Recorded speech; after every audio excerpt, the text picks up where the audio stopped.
Lingzu langit dan bumi. Qin Yichen menarik napas dingin, kejutan di matanya. Dia tidak menyangka bahwa ketika dia memasuki relik kali ini, dia tidak hanya mendapatkan 10.000 baju besi, tetapi dia juga memiliki kegembiraan yang tak terduga. Vena Roh, lahir untuk tumbuh, adalah energi paling murni dan paling murni antara langit dan bumi. Di dalam nadi roh, lahirkan manik-manik roh langit dan bumi. Meskipun manik roh langit dan bumi hanya seukuran kacang kedelai, Qin Yichen dapat yakin bahwa ini adalah manik roh langit dan bumi. Sebagai Pilsein, dia tahu betapa bergunanya manik-manik roh surga dan bumi. Tentu saja, manik roh langit dan bumi seukuran kedelai ini tidak bisa dibandingkan dengan yang ada di dantiannya. Manik roh langit dan bumi di dantiannya awalnya diperoleh olehnya di pembuluh darah roh terbesar di dunia ini. Vena ilahi naga leluhur. Menurut rumor, Vena ilahi naga leluhur adalah Vena roh yang awalnya lahir di dunia ini. Juga dicatat dalam buku kuno bahwa Vena dewa naga leluhur diubah oleh naga sejati. Hari ini, Vena dewa naga leluhur telah menjadi medan pertempuran untuk semua ras. Setiap saat, angin busuk dan hujan berdarah akan terjadi, dan pembangkit tenaga listrik yang tak terhitung jumlahnya akan jatuh. Qin Yichen bisa mendapatkan manik spiritual surga dan bumi khusus di dantian, yang merupakan 10.000 keberuntungan. Tapi sekarang, Qin Yichen selalu curiga bahwa manik-manik roh dunia di dantian bukanlah manik-manik roh langit dan bumi biasa. Karena dia belum pernah mendengar bahwa manik-manik roh langit dan bumi mengandung roh bela diri naga sejati. Sama seperti manik roh langit dan bumi di tangannya, selain mengandung energi yang sangat murni, sama sekali bukan hal khusus lainnya. Ini lebih membuktikan sepenuhnya bahwa roh surga dan bumi berbentuk naga manik-manik di dantian Qin Yichen menonjol dari masa. Saatnya keluar. Mengumpulkan sedikit emosi, Qin Yichen memasukkan manik-manik roh langit dan bumi seukuran kedelai ke dalam cincin dan dengan cepat menjauh dari tempat susunan cahaya itu. Dalam sekejap, 3 hari telah berlalu. Di luar, di atas gunung, suasana tampak agak berat. Tetua, tolong buka warisannya. Suara Mo Patriak Moling perlahan terdengar dalam kesunyian yang mematikan ini. Patriak, tapi ini bukan waktunya. Ketika tetua kelima melihat ini, dia memanggil dengan cepat. Namun, untuk kata-katanya, Patriak Moling memilih untuk mengabaikannya. Atas isyaratnya, 6 sesepuh bersatu kembali, dan 6 sinar keluar dari tangan mereka, langsung ke susunan cahaya besar di langit. Hai, dengan pintu masuk Hongguang, susunan yang tidak terlalu besar atau terlalu kecil keluar lagi dalam susunan yang ringan. Aduh buyung.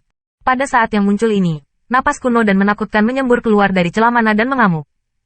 Hai, di bawah aura ini, semua orang yang telah bersiap sejak lama masih mau tidak mau mundur 2 langkah. Nafas ini sepertinya agak salah.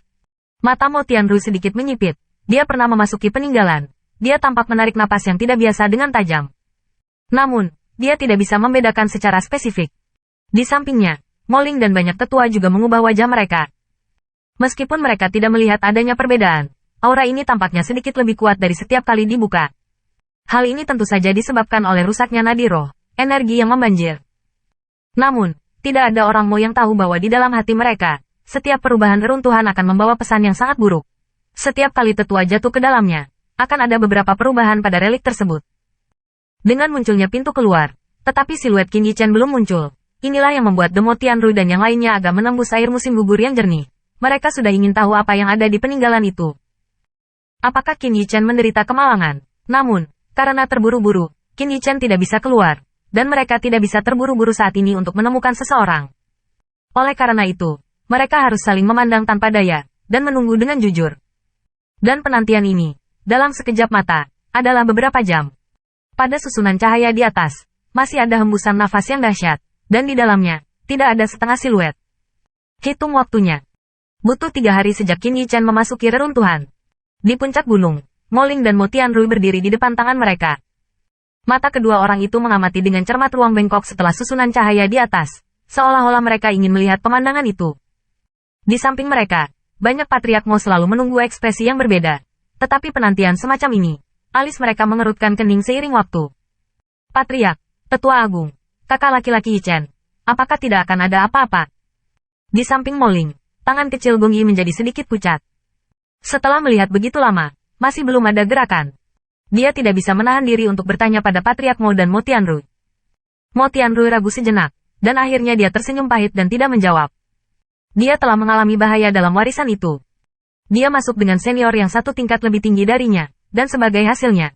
Pada akhirnya, jika bukan karena kematian sesepuh dan dengan putus asa membuangnya dari area gelap, saya khawatir dia tidak akan bisa berdiri di sini. Monster di dalam, tidak bisa dibayangkan oleh orang biasa.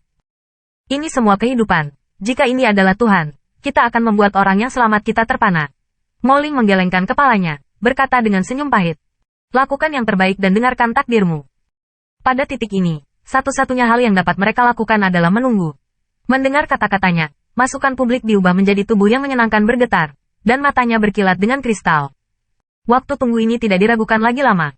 Celah pada susunan cahaya di atas seperti lubang di langit, dan nafas terus mengalir. Dengan penantian ini, banyak kekhawatiran muncul di wajah orang-orang di puncak gunung, dan banyak sesepuh juga saling memandang dengan cemas, mendesah pelan. Melihat situasi ini, 8 dari 9 Qin Yichen telah gagal. Jika tidak, sudah 3 hari, dan tidak ada yang terjadi. Dalam sejarah orang Mo, ada banyak barang antik tua di dalamnya. Tetapi selama 3 hari telah berlalu, tidak ada yang bisa keluar lagi.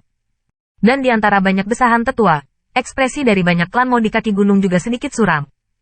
Awalnya, mereka masih memiliki sedikit harapan di hati mereka, tetapi tidak menyangka, keajaiban ini, bagaimanapun juga, mati. HMPH, aku tahu dia tidak memiliki kemampuan itu. Di bawahnya, Mo Sun dengan dingin mendengus dan berkata, dan mulai memikirkannya. Apakah Anda ingin mengambil risiko untuk melamar masuk ke relik? Selama Anda memikirkan cara, beruntung, dan mendapatkan palu raksasa, Anda memiliki harapan untuk menjadi orang nomor 1 bagi kaum mudamu. Setelah beberapa jam, di atas gunung ini, telah dikejutkan oleh atmosfer liar, dan bahkan seluruh gunung besar itu cenderung runtuh.